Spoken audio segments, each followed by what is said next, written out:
Hello. New and credible information has come to light in relation to the search for Malaysia Airlines flight MH370 in the southern Indian Ocean. The words of Australia's Prime Minister Tony Abbott. The plane has been missing for nearly 2 weeks. Here's more of what Tony Abbott had to say. The Honourable Prime Minister has the call. I would like to inform the House that new and credible information has come to light in relation to the search for Malaysia Airlines flight MH370 in the southern Indian Ocean. The Australian Maritime Safety Authority has received information based on satellite imagery of objects possibly related to the search. Following specialist analysis of this satellite imagery, 2 possible objects related to the search have been identified.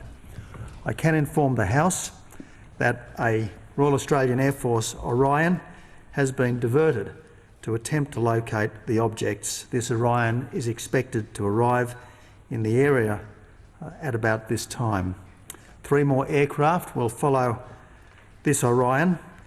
They are tasked for more intensive follow-up search. I've spoken to my Malaysian counterpart, Prime Minister Najib Razak, and informed him of these developments.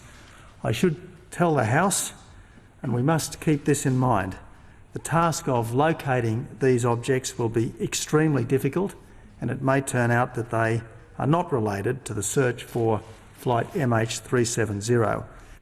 Thank you. Andrew Thomas joins us live now from Sydney. Andrew, a number of nations have been involved in this search for several days now. Australia is one of them. Just fill us in on just how involved Australia has been in all of this. Well, since Monday of this week, Australia has been very involved. You'll remember that the Malaysian authorities at the beginning of this week said that they believe the plane may have travelled on one of 2 different trajectories, 2 different vectors they called them, one northern and one southern, deep into the southern Indian Ocean. And they gave Australia primary responsibility for searching in that area, mainly because the vast amount of sea, of ocean in fact, that is off the West Australian coast falls under Australia's maritime safety zone. So if the plane did crash in that area, that it would be Australia's responsibility to take care of any rescue in that area. Australia has been looking with these Orion search planes since Monday. This latest information, though, seems to have come from satellite imagery, and specialist techniques have been used to examine some of the photographs, and that's where these 2 photographs have been taken. As you heard the Prime Minister say there, what they're doing now is diverting the planes that were already searching a vast area of ocean, 300,000 square kilometres. They're all now heading to that same, much more narrow area where these 2 objects have been spotted.